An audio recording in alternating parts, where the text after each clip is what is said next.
Welcome to the latest episode of the Horsemanship Breakthroughs podcast, Classical Dressage with Partnership, Harmony and Balance in Body and Mind with Anja Beran. If you're a listener of the podcast or have followed me for a hot minute on social media, you will know that I am a big fan of Anja Beran. In my opinion, she's the best dressage rider in the world that I know of. She hasn't won any Olympics or World Championships, but in my eyes, she's won dressage in the horse's perspective. She's the most elegant and skilled rider I've ever seen, and if you watch her ride, it looks effortless and she is the definition of invisible aids. It is how dressage is supposed to look. I regularly return to her books, which are beautiful, by the way. I'll put a link to them in the show notes, the ones that are translated to English. And I've also done her online lateral work course, which I highly recommend. And I've even had an online lesson with her, which was very insightful. And the tips and advice that she gave me really improved my horse's way of going. Anja Beran trains horses with the classical principles of horsemanship, with her sole aim being to ensure in the course of her life that an increasing number of people become familiar with the art of classical horsemanship. She hopes very much that a great number of riders will be able to experience serious enthusiasm for classical horsemanship in its true and original sense. Anja runs her own farm and equestrian centre called Rosenhof, hopefully I've said that right, in Germany. She teaches numerous clinics and seminars all around the world in the United States, England, and other parts of the world. And Anja's training philosophy is that dressage is here for the horse and not the horse for the dressage. And she prides herself in adapting to the individual horse's personality, solving any problem in a sensitive, horse-friendly way. Anja focuses on the natural movement of the horse using gymnastic exercises to help horses find balance mentally and physically. She believes that each rider should contribute to their horses living a long, healthy and happy life, which can only happen with a correct and holistic approach to horse care and training. In this episode, we discuss Anja's journey to classical dressage and horsemanship, partnership, harmony, personality, balance in body and mind as a basis for training horses, riding with invisible aids, and I try to get to her secrets out of her in terms of how she's able to ride with such fine aids, a holistic approach to horses' happiness, the issues with nosebands and auxiliary or side reins, the origins of dressage and how it has changed over the years, the potential future of modern dressage competition, what the ultimate contact should feel like from a young horse to advanced, classical dressage as a form of physical therapy for horses, how classical dressage has transformed the lives of horses destined for euthanasia, her favourite classical masters and their books, what is meant by riding the horse from back to front, and Anja's mission to have sustainable horses who are healthy, happy and motivated into their old age, and so much more. Anja really does have an important message to share with the world, and I hope that many riders will draw inspiration from how she rides and trains horses, knowing that dressage should really be for the horse. I feel that Anja and I share a lot of similar values. We both believe that the training should be based on partnership and the horse's unique personality. We both believe in a holistic approach to horsekeeping and training. It's not just one facet, it's everything. Everything affects everything. I personally don't agree with tying mouths closed with tight nosebands or dropped nosebands or flash nosebands, or tying heads down with side reins, and Anja shares her views on that also. I really related to her when she spoke about patience and small steps and only doing what the horse is ready for. And I really love how she encouraged everyone to read and learn as much as you can. And again, if you know me on the Horsemanship Breakthroughs podcast, you know I'm a total horse nerd, love reading and learning absolutely everything I can about horses.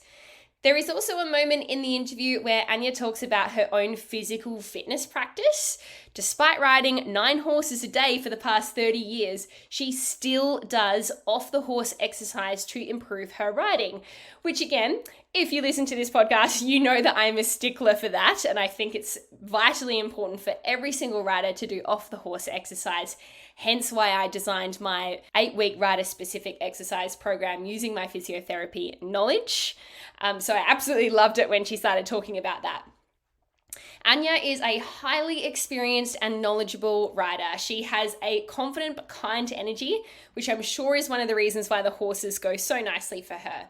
I hope that one day I can ride half as good as Anja.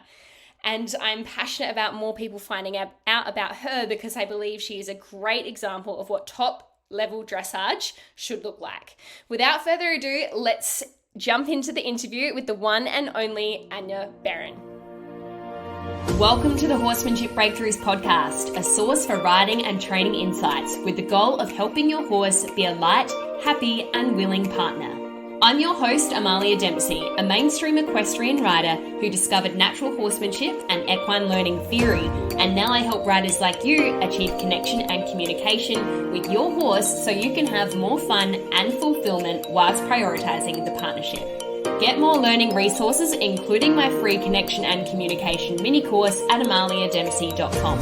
Click the follow button so you don't miss an episode, and if you're enjoying the podcast, please leave me a rating and review or screenshot this episode and share on social media. I hope you enjoy the show.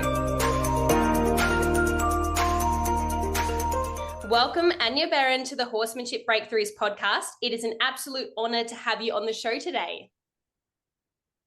Hello, thank you for inviting me.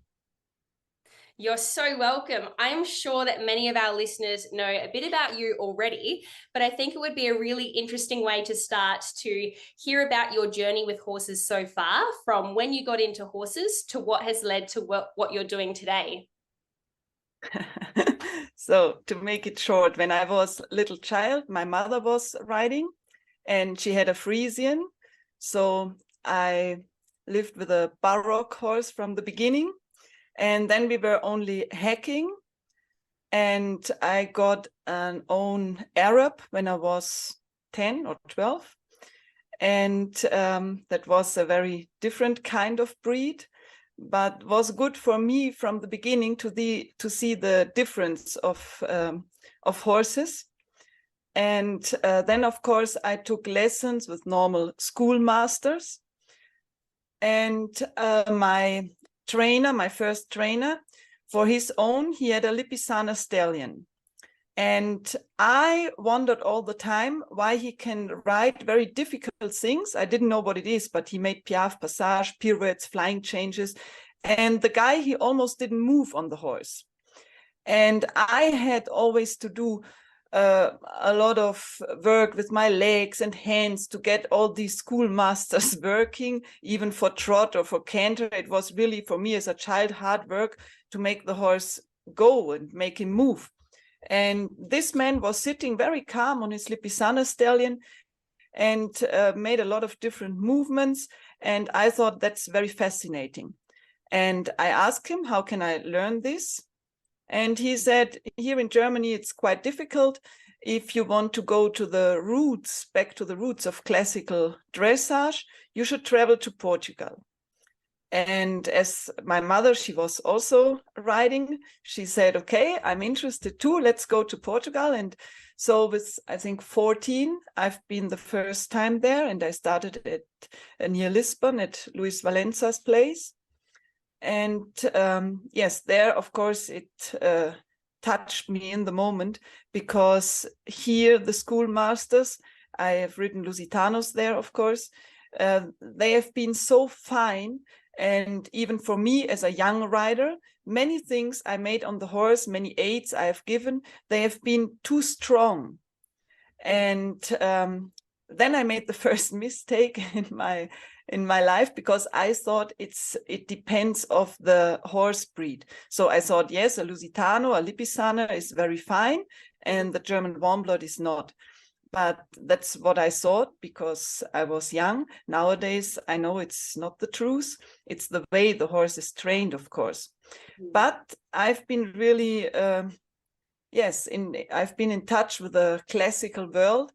And for me was fascinating, and I didn't want to go out of that, because before, I have to say, I did a little show jumping, I was doing a lot of hacking, I was riding more than 1 year without a bit, bitless because I thought it's good for the horse, and it's very bad for the horse's mouth to put a bit in. So I tried many things. And the truth is, when I arrived in Portugal and I've had my first lessons, it was very clear to me that this is my way. Yeah, wow. And I feel like once you have seen that way of riding dressage, you can't really turn back. Once your eyes have been opened to the magic of the way that you ride dressage, Anja, you just want more and you want to learn more. Hence why I've read all your books and done a couple of your online courses. What would you say is your training approach or philosophy with horses today? Today is, first of all, for me, is always a partnership. I'm a person who is looking always in every thing of life. I look for harmony. So also with horses, I'm not a rider who wants to dominate, or now today the horse has to do this and this and this. It's not me. So I'm always looking for harmony. The horse is my partner. If something doesn't work, I think about why it doesn't work. Maybe the horse doesn't understand me or is not in the moment to do it. That's very important for me. And then, of course, the personality of the horse, his character should come out. This is something I'm always looking for. And another thing is, of course, to put the horse into balance. The horse should have a really mobile body. If no, when he has parts of the body very contracted and the muscles cannot work, then the horse will not be happy. So I think it's the balance of body and mind, what I'm looking for, and the partnership with the horse. Love that. That's beautiful.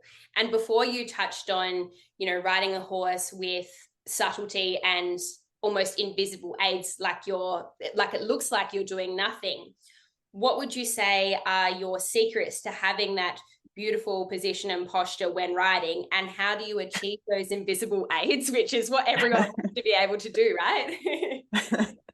I can tell you there are no secrets. There's no talent. It's just hard work. So nowadays I look back to more than 36 years of doing this in a professional way. That means normally riding 9 horses a day and giving some lessons also, and lunch some young horses. So you are 14, 15 hours normally together with the horses, and you ride and you work on yourself. And of course, after 9 horses a day, when you ride so many horses and you cannot sit a little bit better than others who do it twice a week, it would be very sad. So it's a lot of work. And after I've made my work with the horses in the arena, then I go back home and I start to do gymnastic, some exercises, especially for my body, to keep my body in a good shape, because if I'm stiff, I cannot follow the horse's movements very well. And if I'm not straight, I cannot ask my horse to be straight. So it's a lot of work on myself also. And normally I don't take myself too important, but in this case I have to, because if not, I'm not good for the horses. So I have to take the time in the evening, even if I'm normally very tired, and sometimes I start to fall asleep during the gymnastic, but I have to do it. Yes, I love that you take that responsibility to improve your own yourself physically for the horses. I think a lot of horse people can relate, because we're not very good at doing things for ourselves, but we'll do anything for our horses, right? So yeah, I love that. And I think that it's good that you take that responsibility, because it's not just about the horse being in balance, it's about the rider as well. And that's something that I took away from your book, The Dressage Seat, too. So exact. Yes. And one thing that also stands out to me is your horses always look happy and relaxed in their work. What do you think makes a happy horse? Yes, the horse should get, of course, you should feed the horse as well. You need a good surrounding, barns with a good atmosphere. The horses should have the chance to go out to the field and to the paddock. And at the end, the most important thing is a good work and the fairness with the horse. If you are unfair, you can keep the horse in a very nice box and put him on the field and everything. But if you are unfair, the horse will not be happy. And I think the good work makes it. And yes, that's so it's a little bit of everything. If you work the horse very well, but you feed him bad, he will not be happy. So it's a complete thing. Yeah, really taking that holistic view in terms of the horses training, but also their environment. Love that. That's so good. And I just want to go back to before you touched on going through a phase where you rode bitless for a little bit. And personally, I've experimented with bitless and bits and other ways, even bridleless. But I'd love to hear your thoughts about riding bitless and with bits and even a double bridle, because I'm sure you can shed some light on all of those areas for us. Yes, I've made it when I was very young, more than 1 year. I practiced that without riding without a bit. And then because the way here the schoolmasters were written, the horses were not sensitive in the mouth. And sometimes if you used the reins to balance your seat in the saddle, it was not a problem because the horses didn't feel anything.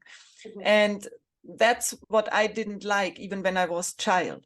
But then in Portugal, for example, I discovered you don't use your arms, not your hands. You just play very gently with your fingers and the horses react. And that's what I want nowadays. I just move my fingers and the horse at the other end of the rein, he starts to chew on the bit. And if you felt one day how it is when the horse answers to you and starts to chew and how light the horse is, then you don't have any weight in your hand, just a chewing horse on the other side.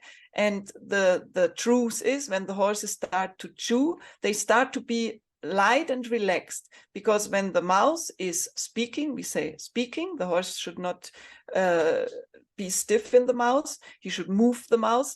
When they start to speak with us, they start to be relaxed also in the muscles of the neck, of the shoulder, and of the back. That's why, for example, if you have a very stiff horse and you put him into piaffe, then he starts chewing on the bit. And the other way around, when you move the bit a little on the horse's tongue or in the mouth, the horse starts to chew. So you can give an, how do you say, impulse. You can make the mouth of the horse speak, and that's good for the whole body. And this possibility you don't have bitless. And for example, I had a very good Lusitano stallion. I rode him more than 20 years with a bit, and he was super fine and sensitive and worked very, very well. And with about 24 or 25 years, he got melanoma in the mouth. And we couldn't put a bit anymore. And we started to ride the old horse now bitless. And of course, he could still do all his piaffe passage and pirouettes. But I can tell you, it was not the same feeling, because you don't have this super sensitive influence. You have just pressure on the horse's nose. No matter what kind of bitless thing you use, you only make pressure on the horse's nose. And even the owner of the horse, who practiced the same, she said, "Oh, it's such a big difference, I never thought." And for me, to ride with a double bridle is really something very, very fine. And when the horse is light, it's the best feeling you can have. Yes. And do you think that there's a bit of a difference between a horse who's chewing on the bit out of anxiety, say, or because of harsh hands, versus a horse who is accepting the contact and just softening the jaw? Do you think, can you see a difference there? Can you feel the difference with that? Yes, of course. Normally the horse should chew because he is working, and the muscles are working, and he's in a good moment. Then they chew. That's why they chew in the piaffe, for example. But one thing is, you have to allow him to chew. That means you shouldn't close the nose band too much, because then the horse cannot chew. But on the other hand, if you are strong with your hands, you have no soft hands, and you have the nose bend light, then the horse also has the chance to open his mouth wide and show that you are not a fine rider and that you pull on the reins. Mm-hmm. That's why nowadays they close the nose bend too much. So that can also happen. But I think we should start to train ourselves and not to close the nose bend too much. For me, the horse has the right to show when he doesn't feel well because of our hands. So if he opens the mouth, okay, I made a mistake, and it's good when I see it. But if you compete, it's better you close the nose bend and the horse doesn't have the chance. And there's another thing. There are horses very, I don't know if it's nervous, but let's say hot. For example, the Lusitano is a horse breed for bullfight, and these horses, they are really hot. They want to work. They are full of energy. And these horses, they chew normally a little bit more, or let's say a little bit louder, with more expression than horses a little bit colder, like a cold blood or old style of warm blood. They are not so hot, so they chew a little bit less, and the hot horse will chew a little bit more. And people who don't know, they say, he's super nervous and it's not a good work. No, but that's what I said. It's the personality, it's the character of the horse, and we have to respect that. So yes, there are different kinds of chewing, and we have to realize if it's good or bad, if it's nervous or if it's still in the character of the horse. Yes, that makes sense. And I noticed that watching you ride, it appears that you've got this very soft and light contact. The horse is chewing, but they're very accepting of the contact. What are your views on riding with contact with the reins? And can you describe to us what the ultimate contact should feel like?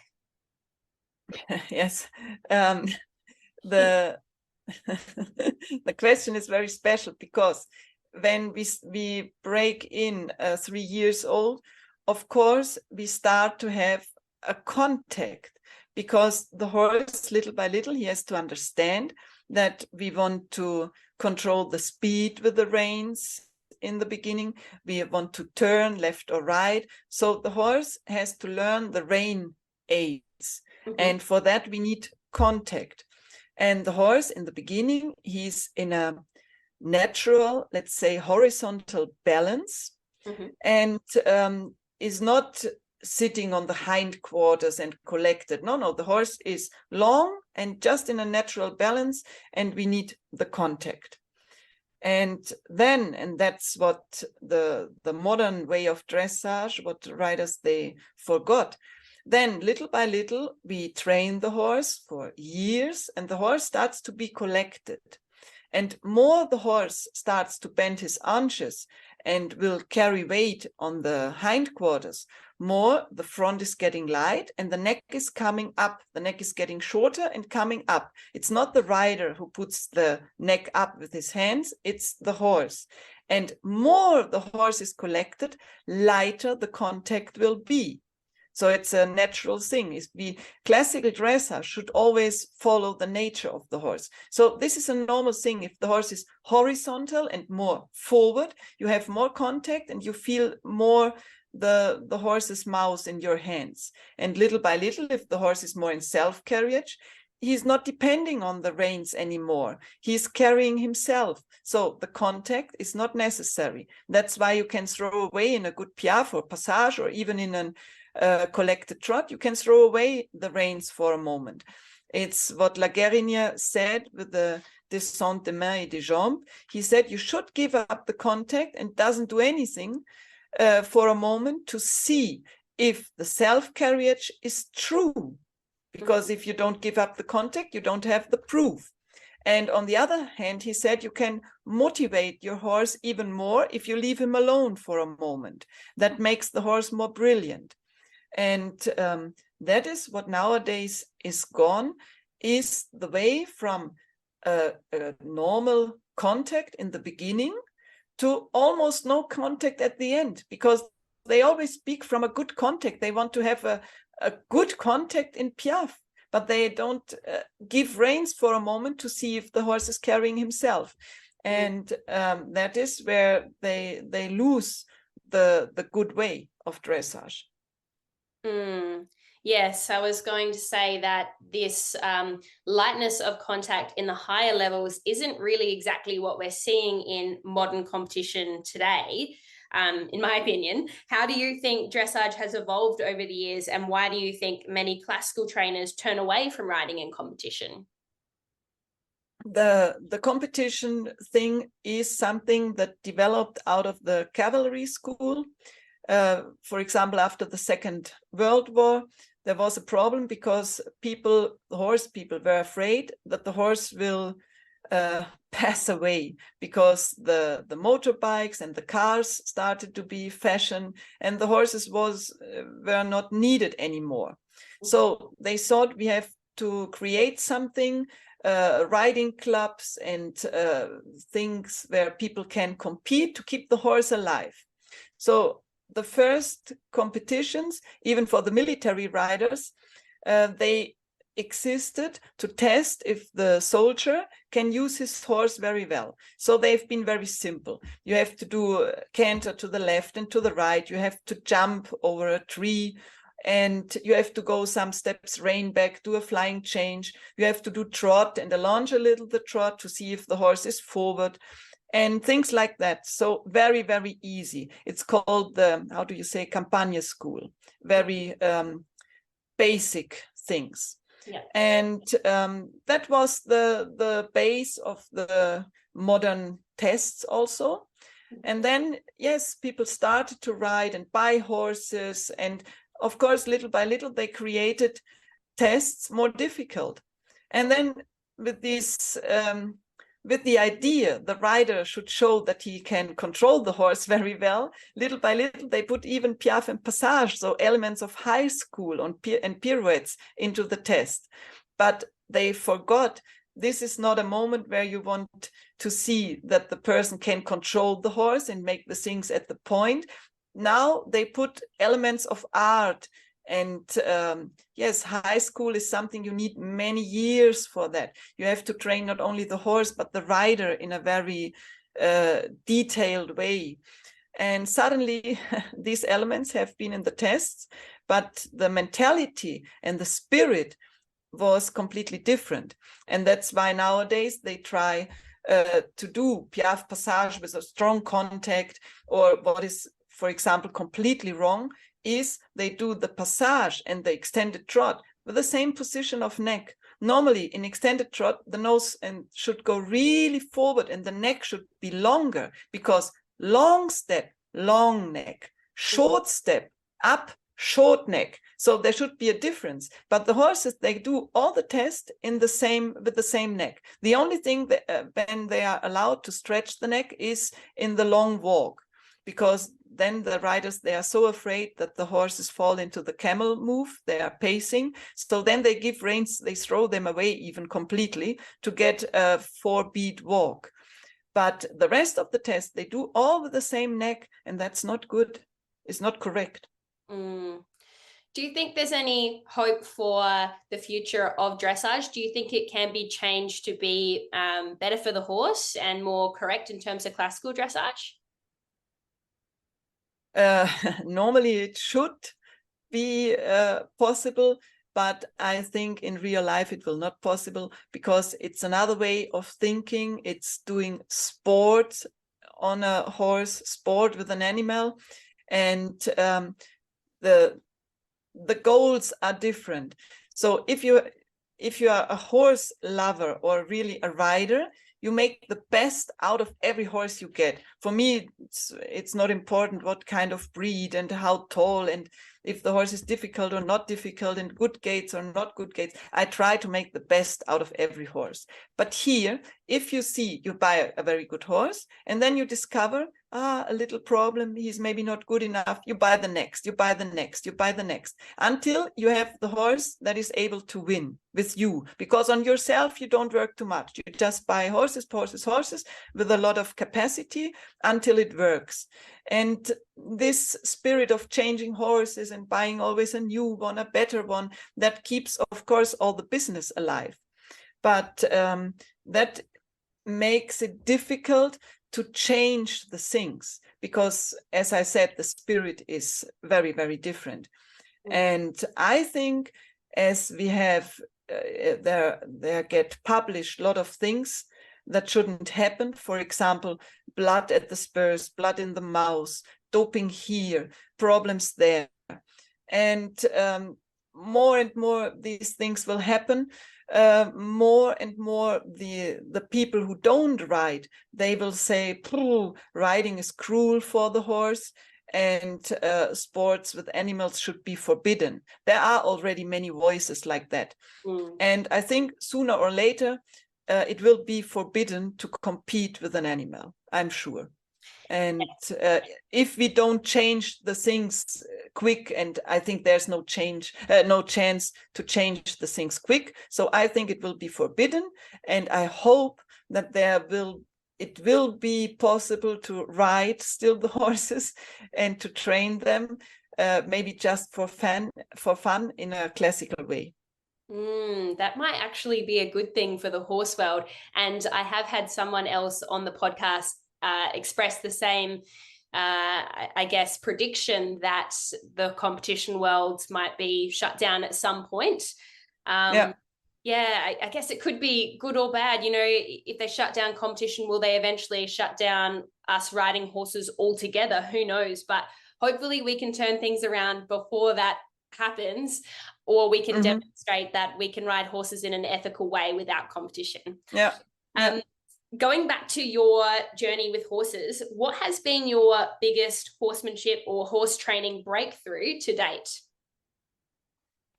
Well, that's difficult to say, but there are things like, for me, it's not the thing to win something or to make an outstanding show.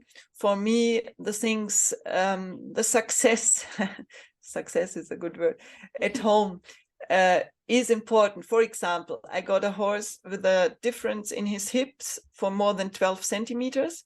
And the horse was completely lame. He couldn't move the hind leg, not forward and not up. Even half of the hoof was already gone, because it was just the leg. He was just slipping on the ground. And he was in a lot of, hospitals for horses, I think in 4. And nobody knew what the horse had. They had 4 different ideas what it is. The muscles gone, and the hips not straight, and broken something, and I don't know, many stories. And they told the owner to kill the horse, because even on the field he cannot have a good life, because he cannot move. And the owner, he thought, 4 different things what the horse can have, maybe it's all wrong. I will ask Anja if she can do something with gymnastic. So the horse arrived. I said, yes, bring the horse, we will see. But I didn't think how bad the situation was. When I first saw him, even to put him out of the trailer was a big story. And I thought, I don't know if this will work. And then I started to work the horse in hand 3 or 4 times a day, just some minutes, 5 minutes. And I always touched with the whip this hind leg, he couldn't move, to step over a little. And he reacted very well. He was not against me. He tried to cooperate, and he tried very hard to move this leg. And to make it short, the end of the story, after 6 months, the horse moved very well. The hips had just a small difference. And after 1 year, he made walk, trot, and canter very well. In the 2nd year, we taught him piaffe and passage. And at the end, he even made a flying change. And it was something not only for the moment, because then the hips were almost straight. The horse was never lame. And he was here for more than, I think, 10 years and never lame again. And that was for me something that showed me what classical dressage can do to a horse.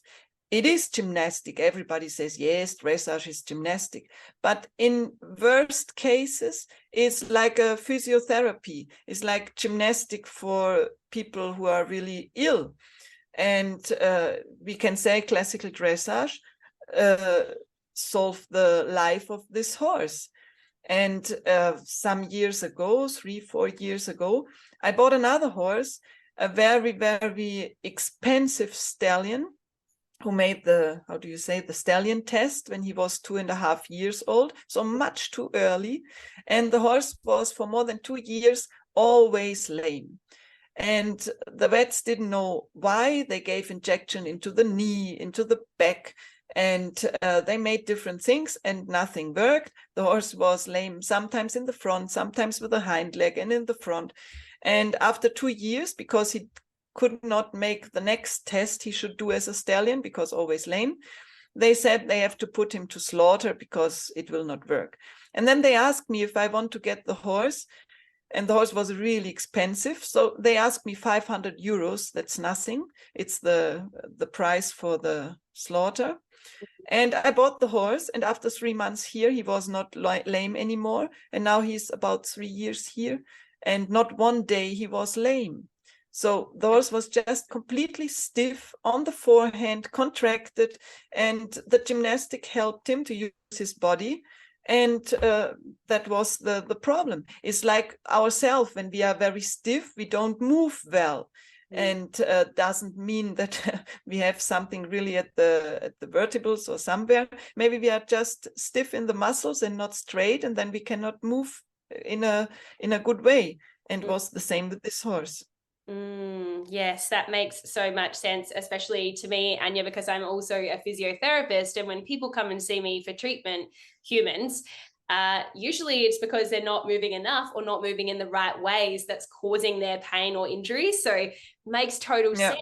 But I feel like that hasn't really translated over to the horse world fully yet. But hopefully people listening to this podcast can get some hope from this, in that classical dressage might be a form of physical therapy for their horse who perhaps has some lameness issues. Yes, because nowadays horses, they go lame and have problems because of dressage. And that's completely the other way around it should be. They say, I made a very difficult test and the trot in extension, and now my horse has a problem. Yes, because the dressage is wrong. But normally the dressage is there for the horse, helps the horse, and it doesn't exist to destroy the horse. It makes sense that it is something that helps the horse. Otherwise, why would we be doing it, right? Yeah, exactly. So what is something that you wish that every horse owner would do differently? Yes, something very important is the riders should feel first. And especially when something does not work as they want, they should feel. And next step, they should think about why.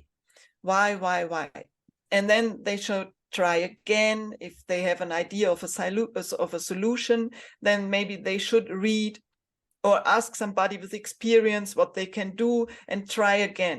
But I watch very often that the riders, they try to do something, it doesn't work, and then they start immediately to punish the horse. They start to beat the horse, they use spurs, they pull on the rein, but they don't feel and think. So it's the first thing we should do, because for me, the horse is a very, very willing animal. He wants to do it right. So if it doesn't work, it's our problem. We should look what we made wrong. We should search where is the mistake. So feel, think, ask somebody, read, and try very carefully again and again in different ways to get the solution, but don't punish the horse immediately. Yes, that's so wise. And I'm curious to know whether someone like yourself, with your level of experience and expertise, whether you still do this for yourself on a daily basis. Like, do you still come across perhaps more smaller issues where you go, okay, I've got to stop and feel and think about this, instead of just immediately, using firmer pressure or a stronger aid? No, because I don't like to fight with the horse. I don't like to fight with anybody. I'm really somebody who is looking for harmony, and I'm very patient. And everybody who knows me knows that I'm patient with the animals. It doesn't cost me anything. I don't have, if the horse makes 100 times the same mistake, it's not difficult for me to stay calm. There are other things, working at the computer, for example, I get crazy in 2 seconds. If it doesn't work, I say, shit machine, why does it work? But with the animals, for me, it's normal to stay calm, even if they are bucking, running. I watch, I stay calm, I think. So yes, it's for me the normal way to feel and to think about and to look for a solution, and not to punish the horse, because maybe it's my character or my way. So I don't have to tell myself, stay calm, breathe, wait a little. No, I am like that. Yes. Yeah. And I'm sure the horses appreciate that calmness and patience for sure. Yeah, maybe. Yeah. If you could have dinner with any 3 horse people, dead or alive, who would it be? Yes, of course, Nuno Oliveira, the Portuguese master. And then we have Udo Bürger. It's a German rider and veterinary. And he was the vet of the cavalry school in Hanover in the Second World War. And I think that because he wrote some books, and I think that's a very, very interesting person, because he, for example, he has also written, the best would be if you can write a difficult test of dressage, a very high level test without reins, he said, that would be the best. So I think a very interesting guy. And he also said dressage is physiotherapy. He has written this in his books. And another guy is, he is called Baron von Regenthal. He was a rider in the Spanish riding school in Vienna. And he was against all auxiliary reins, for example. And he didn't like hard or rough aids. They said he was very, very sensitive, and you couldn't see anything what he was doing on the horse, and the horses moved in very different kinds of exercises. And he was against auxiliary reins. That I found very interesting. Would you be able to share with us your views on auxiliary reins? We call them here side reins, or there's another version which is draw reins. I'm sure there's many names for them around the world. Yeah. But do you use them? What are your views? Could you share a little bit about that? Yeah, I don't use anything of this. I even don't have it here. And the thing is, when the horse is young, he needs the longness of his neck to balance himself. He should put the nose forward, make a long neck to find his natural balance again. Because one thing is sure, as soon as we put our weight on the horse's back, we destroy his natural balance. So to find it again, the horse needs a long neck to find his horizontal balance again. So it's not the moment for any auxiliary reins to manipulate the neck, first thing. Then little by little, we do gymnastic for the horse. We engage him more. The horse starts to carry more weight on the hindquarters, and the horse will lift the neck. So the horse takes always the position of neck, what we ask him, or the position of neck of the level of the training, actually.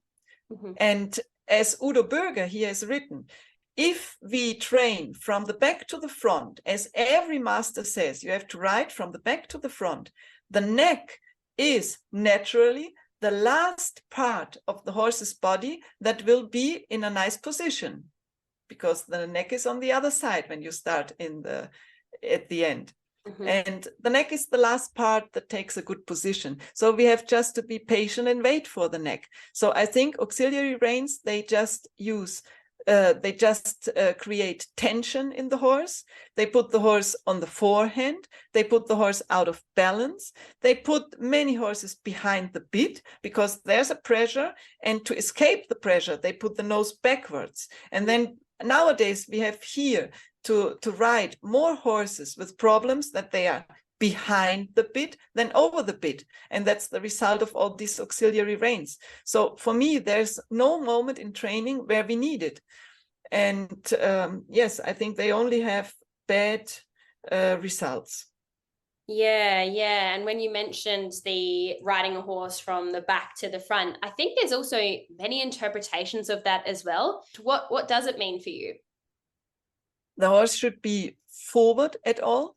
And for example, with a young horse, you take the reins in a length that you feel a light contact. But, and this is something the soldiers in the past, they could, but the people, the riders nowadays, they could not. You have a light contact, you feel the horse, but you don't manipulate the neck. And that's the point. Because nowadays, watch the riders, even on young horses, they take the reins and immediately they start to make the neck short, to put the neck down, up here, here, here. And this is not our work. And if you see old movies with the soldiers, they took the reins, the length of the reins was in harmony with the horse's neck, and then they just had contact, but they didn't manipulate the neck, because the neck little by little will take the correct position. What we have to do is to give a little flexion sometimes, or to bend the horse, to put the horse little by little straight, because the horse always has one stiff side and one side where he's naturally bended. And to correct this, of course, we need a little flexion here, sometimes a little bending there, but we don't have to put the neck up or down or make it long and short, because that is what the horse himself makes in the moment and according to the movements he makes. It, like this, you accept the nature of the horse. If you do it in another way, you destroy the nature and you work against the horse and not with the horse. Yes, yeah, that makes sense. And I feel like all your work that you do with the lateral work as well should help that horse find that beautiful outline that everyone kind of seeks, even though that is the end result of all the gymnastic work that you do. Yeah, of course. And so you've mentioned Udo Berger's, hopefully I said that correctly, his books. Yeah. Can you let us know which books they are, and do you have any other favorite horse books or resources? I don't know if they are translated into English. Yes. Udo Berger. Yes, he has two famous books. In German is Vollendete Reitkunst. And another book is The Rider, how do you say, is forming the horse. These books are really, really good. And of course, all the books of Nuno Oliveira. I like these books also, because both of them, Udo Berger and Oliveira, they don't make it complicated. They write in simple sentences you can understand, because there are other masters you have to read the things 10 times to understand a little bit what they maybe mean. But these two, they are very clear. And when they are clear, of course, we have the most profit. And there's no possibility for many interpretations, and maybe you make a wrong interpretation. So I like the books very clear, and I think like this we can learn in the best way. Yes, and of course there are your books as well, and I can't remember how many are actually translated into English, but I have the Classical Dressage with Anja Beran book and the Dressage Seat, which are two of my favorite books and are often on my bedside table. So thank you so much for those. I think everyone should have those books in their collection. Do you have any other books in English? In English, no, I don't think. I have some of the masters of Vienna, like Kurt Albrecht, Podolsky, of course. And there are many old books of La Guérinière and many old masters also. I don't know what is translated into English, but I think if you do Steinbrecht, if you read all the old masters, Boucher, you will always find again and again the same spirit. And that's why it is important to read a lot, to have an overview. And yes, if you read the old masters, it's never wrong. You have already done incredible work with horses, but I'm curious to know, what is your ultimate goal? Is there something else that you're seeking or striving for with horses?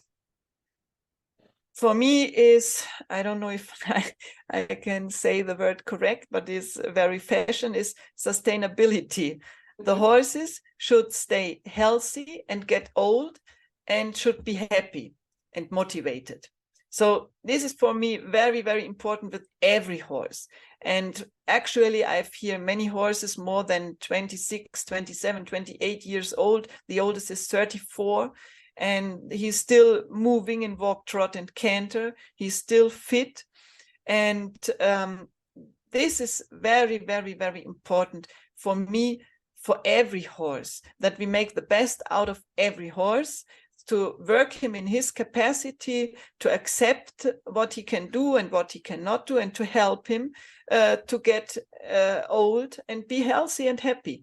But of course, it would be great, but I don't think it will happen if one of the very famous dressage riders would come and say, maybe we work one horse, not so talented, maybe together, just to see there's a difference. That could be interesting. I had many dressage riders, they compete, but they just want help for piaffe, for example. They come here, we have a problem with the piaffe, can you touch? Because they think I have a special touch. And I'm that sure is you completely do. yes, and that's completely crazy, because it's all the gymnastic before that makes the piaffe. Touching the horse with a whip is just 1%. 99% is the preparation, the school walk, the gymnastic, all the lateral movements, the rein back, all these things, the lightness in the hand, that leads to a good piaffe, to have the horse mobile, and is not the touch. So if one of them really would start to think and feel and move in this direction, it would be great, because if one of them with a good name would present a horse in a different way, he can change a lot, because all the others will always ride like the best who wins. So if somebody can win with a light horse and the reins a little bit loose, it would be great. But I think it's just a dream. Yeah. Okay. So are you talking about having you train or you ride at say like what would be viewed as an average kind of horse, and a top dressage competitive rider ride that Yeah. same horse and see what the difference Yes. is? Yeah, Yeah. that would be really interesting actually. Yeah. I don't know if it will happen though. Maybe No, we can no. make it happen one day. It's Now, not necessary, because they win, so never yeah, change something and never change a running system. It works, no? yeah, true, true. Now, what is the one message that you would like our listeners to hear from today's interview? Um, the most important thing is that people should know that dressage exists to help the horse, and dressage is the base, classical dressage of everything. Doesn't matter, because I started, for example, many quarter horses. If you want to do Western riding or show jumping or eventing, whatever you want to do, a good gymnastic and a horse in balance is good for anything you would do for the horse, because the horse doesn't pay with his health when he's mobile and in a good shape. So for me, classical dressage is the basic of everything, and you can do it with any kind of horse, and it exists to help the horse. And people should try to learn more about this. I love that. And speaking of learning more about it, where can our listeners find out more about you and what you offer? Where can they buy your books and join your courses? Yes, of course, we have the books, we have online courses. What I think is a very good way to learn, even when you're far away, because there are many, many movies inside, and we show the things with young horses, horses a little bit trained, better trained and well trained. So you see the difference, and you can follow the way, and you can try to imitate that. And of course, I explain a lot, and we have the question answer sessions. So I think that's a good way to learn. And if you want to see really how it works here, we have every year in July, I think this year it's the last week of July, we have an international workshop where we always have guests from more than 21 to 23 countries, nations. And they come here to visit us, and we have every day a special topic. And then we work a lot of horses, and we explain and go deep into the topic. And after each horse, the guests can ask questions to understand really what we do and to see how it should look like also. And I have some guests, they come for more than 10 years now, every year. And I never give one lesson to them, but they show me movies of their horses at home. Every year I see new movies, and the horses develop. They do suddenly a flying change, a half pass, a piaffe, just from watching 1 week here, the work, and ask me questions. Then they try to do it at home, and it works. So if you think a lot and you try to do it gently, you will have success. Yes, and I think it's really good to have that visual in your mind as well. I have to confess that sometimes, Anja, before I hop on, I will watch videos of you riding so I can have that image in my head. It's good to have a picture, yes. Absolutely.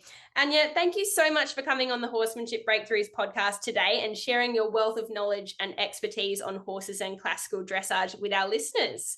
Thank you so much. Thank you very much. It was an honor.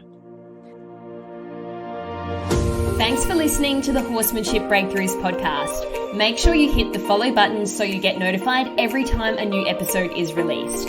And if you've learned even just one small thing from today's show, I would really appreciate if you could leave a review on Apple Podcasts or screenshot this episode and share it on social media. You can connect with me on Instagram at Amalia_horses or my website amaliadempsey.com, where you can find free resources to help you on your horsemanship journey. That's all for today. Thanks for being here. Remember to train with kindness and ride with excellence, and I'll see you in the next episode.